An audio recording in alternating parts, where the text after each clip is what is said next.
If you feel like your life is always on fire, like every week has a new problem, a new argument, a new heartbreak, a new stress you didn't ask for, listen to me closely, because there's a reason some people stay in constant trouble, and it's not always bad luck. Here's the psychological truth most people don't want to hear. Your brain will keep choosing what feels familiar, even if it's hurting you. Familiar chaos, familiar drama, familiar rushing, familiar people-pleasing, familiar reactions that you regret later. And when that becomes your normal, peace starts to feel boring. Calm starts to feel wrong. Silence starts to feel uncomfortable. So you don't even realize you're feeding the cycle until you look up and think, why is my life always heavy? My dear brothers and sisters, today's reminder is not to shame anyone, it's to wake us up with love. Because the title sounds intense, but I need you to understand this clearly. This is not about Allah wanting you miserable. This is not about women being cursed. This is about patterns, choices, habits, and boundaries that can invite trouble over and over again. And yes, some of these patterns show up more in sisters, because women carry so much, emotionally, mentally, socially, family-wise. So in this video, we're going to talk about 5 types of women, meaning 5 patterns, that keep a person stuck in constant problems. And more importantly, we're going to talk about how to break that cycle with faith, clarity, and self-respect. Because Allah did not create you to live in non-stop stress. Allah did not create your heart to drown in anxiety. And you are not meant to keep bleeding for people who don't value you. So stay with me. Even if you feel called out, stay. Because sometimes the most healing thing is finally naming what's been destroying your peace. And by the end, you won't just recognize the patterns. You'll know exactly what to do next, starting today. And here's what constant trouble really feels like. It's not just bad day. It's the pattern. One problem ends, and another one starts. It's the same kind of friendships, the same kind of relationships, the same kind of conversations that turn into stress, the same kind of choices that look small, but explode later. And the worst part, you start expecting it. You wake up already tense. You read a message and your stomach drops. You hear a tone in someone's voice and your chest tightens. Because your nervous system learns peace doesn't last. So you stay on guard. You over-explain yourself. You overthink everything. You keep trying to control outcomes. You keep trying to fix people. You keep trying to be enough so nobody leaves. And slowly, your life becomes a cycle. Stress, reaction, key regret, apology, key repeat. And my dear sisters, listen carefully. This is not about blaming someone who is being mistreated. If you are in danger, if you are being abused, if you feel unsafe, this is not your fault, and you need real support and protection. But for many people, the trouble keeps coming because of patterns like choosing what feels familiar instead of what is healthy, saying yes when your heart is screaming no, ignoring red flags because you're afraid of being alone, keeping doors open that Allah is trying to close. And sometimes the deepest pain is this. You know better, but you still do it. Not because you're stupid, not because you love chaos, but because your heart is trying to fill a gap the wrong way. And when the heart is empty, it grabs anything. Attention, validation, drama, control, approval. And then you look up and think, why am I always crying? Why am I always stressed? Why do I feel like peace is not for me? That's why this topic matters. Because trouble doesn't just steal your time. It steals your softness. It steals your ability to trust. It makes worship feel heavy because you're constantly carrying emotional weight. So the goal today is not judgment. It's clarity. Because once you can name the pattern, you can break the pattern. Let me paint a picture I've seen more times than people admit. A sister is trying.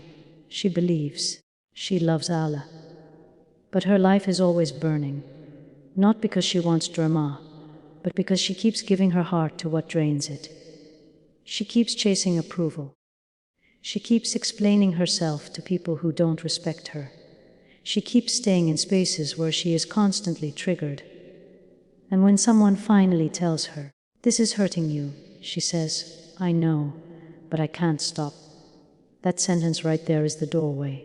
Because the truth is, Allah does not ask you to control the whole world. Allah asks you to control your choices. And Allah gives us a principle in the Quran that is life changing. Inna Allaha la yughayyiru ma biqawmin hatta yughayyiru ma bi anfusihim, meaning, Allah does not change the condition of a people until they change what is within themselves. That's not a threat. That's hope. Because it means you're not trapped. You can change, you can break cycles, you can rebuild. And our Prophet Muhammad gave us guidance that protects the heart from constant trouble. He taught that part of having a strong, healthy faith is leaving what doesn't concern you. Not every message needs a response. Not every argument deserves your energy. Not every person deserves access to you. And he also taught that strength is not in screaming louder or winning every fight. Real strength is controlling yourself when you're angry. So when a woman is constantly in trouble, many times it's because she's living without protection around her heart. No boundaries, no pause before reacting, no filter on who gets access. And the result is predictable. Constant stress, constant tears, constant regret. But once she turns back to Allah and starts making different choices, small choices, daily choices, something shifts, not overnight, but steadily. Because Allah doesn't just heal you, He teaches you. And today, we're about to talk about practical steps that protect your peace without losing your softness. Now, here's the healing part. Because identifying a pattern is powerful, but changing it is where your life starts to feel different. So I'm going to give you 5 types. Not to label women, not to shame anyone, but to name patterns that keep people stuck in constant trouble. Type 1, the one who reacts fast. She answers while she's hurt. She replies while she's angry. She posts while she's emotional. And then she spends days cleaning up what happened in seconds. Your step the pause rule. Before you respond, take 1 breath and say, Allah help me respond with wisdom. Type 2, the one who can't say no. She keeps sacrificing her peace to keep others comfortable. She over-explains, she overgives, and people learn they can keep taking. Your step 1, clean sentence. I can't do that right now. No essay. No guilt. Type 3, the one who trusts too quickly. She shares her private life with people who haven't earned it. Then her business becomes entertainment. Then her pain becomes gossip. Your step privacy is protection. Keep your blessings quiet. Keep your wounds sacred. Type 40, the one who chases validation. She needs people to approve or she feels unstable.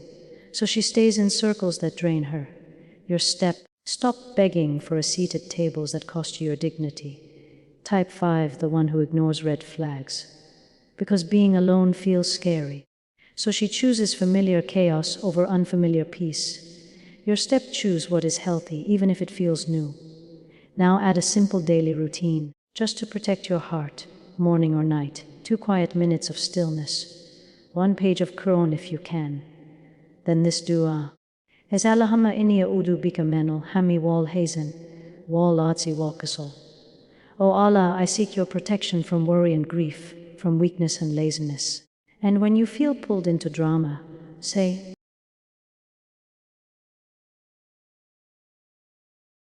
Allah is enough for me. There is no God but Him. Small routine, big protection. That's how cycles break little by little. Now I need to be gentle, but I need to be honest. If you keep feeding the pattern will keep feeding on you. Because constant trouble has a cost. It steals your sleep. It steals your focus. It makes you suspicious of everyone. It makes your heart hard when it was meant to be soft. And the most dangerous part, you start thinking chaos is normal. You start thinking peace is not for you. But listen, peace is for you. With Allah's help, peace is possible. But not while you keep opening doors that harm you. So here are a few firm warnings. said with love. Don't keep people close just because you have history. History is not a reason to keep bleeding. Don't argue with everyone who misunderstands you. Not every message deserves your energy. Not every comment deserves your response. And don't let your tongue pull you into trouble. Because the Prophet Muhammad taught, if someone truly believes in Allah and the last day, they should speak good or stay silent. Sometimes silence is not weakness, it's strength. Also, don't confuse softness with weakness. You can be kind and still have boundaries. You can be patient and still walk away. You can forgive and still not go back. And please hear this clearly. If you are in a situation where you are unsafe, physically or emotionally, this is not about being patient and staying quiet. You need protection. You need support. You need to reach out to people who can help you safely. But for the everyday cycles, drama, toxic friendships, endless arguing, oversharing, people pleasing, the warning is simple. Stop calling it just who I am. It's not who you are, it's what you learned. And what you learned you can unlearn. Because Allah already gave the principle.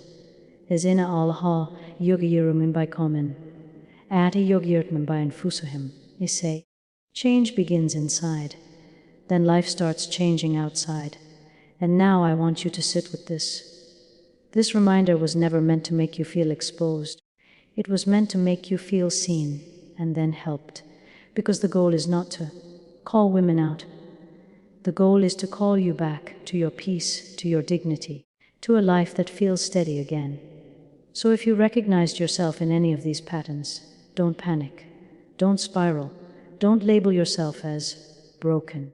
Patterns are not destiny. They are learned, and what is learned can be unlearned. And Allah never leaves you stuck. Allah gives you a door, then another door, then another. Sometimes the first door is simply awareness. Sometimes the next door is one brave boundary. Sometimes it's one quiet decision to stop reacting, stop chasing, stop explaining, stop oversharing. And when you choose that, Allah supports you in ways you didn't expect. Allah reminds us, Haifaa Yunas. With hardship comes ease, with hardship comes ease. So take the next step, not 10 steps, just one. One pause before you reply, one no, without guilt, one boundary that protects your heart, one decision to choose what is healthy over what is familiar. And before you go, let's make dua together. Allahumma alaikul ban, wadin lai sani, alaklal ki walam dakse. Allahumma ifining mina al fitan mina hara minka wa mibahan. Allahumma rizukin sak natan afikul bain, warawatan afi baitin, wa barakatan afaik min. Allahumma jillan entaran wa najatan min kuliham, wa farajan min kuli, the Q's amin. And my beloved brothers and sisters, if this message helped you, please like this video, subscribe, or share it with someone who needs it, especially a sister who's been carrying too much. Now tell me in the comments, which pattern hit you the hardest? 1, 2, 3, 4, or 5? And where are you watching from, your city or state? Let's make this a space of healing, not judgment, because you can change, and with Allah's help you will.